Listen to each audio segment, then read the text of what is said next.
Okay, so now we're going to look at the inheritance pattern of hemophilia A and the possibility of passing it on to offspring. So again, the most important thing to remember about hemophilia A is that it's an X-linked recessive disorder that puts males at a greater risk for having the disease.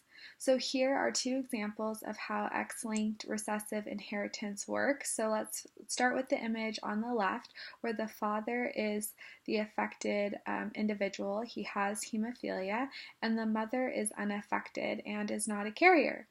So as with all X-linked inheritance, the male offspring will never receive an X-linked trait from their father. They're only going to be getting their X-linked traits from their mother. So since the mother is unaffected by hemophilia in this example and is not a carrier of the disease, all male children born to this couple will be unaffected by hemophilia, and they'll never present with it. And since it's X-linked, they're not the carriers of the disease. So all the males will be healthy and hemophilia A free. But since the father is affected with hemophilia and will be giving his affected X chromosome to his daughters, in this scenario, any daughter that's born to this couple will be a carrier of the hemophilia A gene.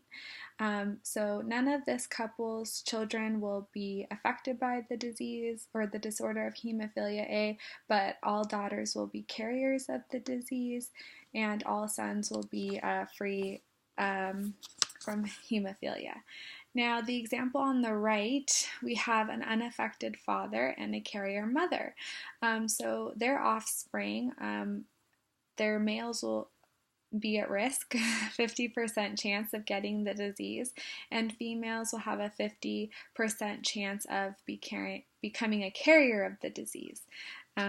So I hope this kind of explains the inheritance pattern of X-linked recessive disorders. We'll look at one more example in the next slide.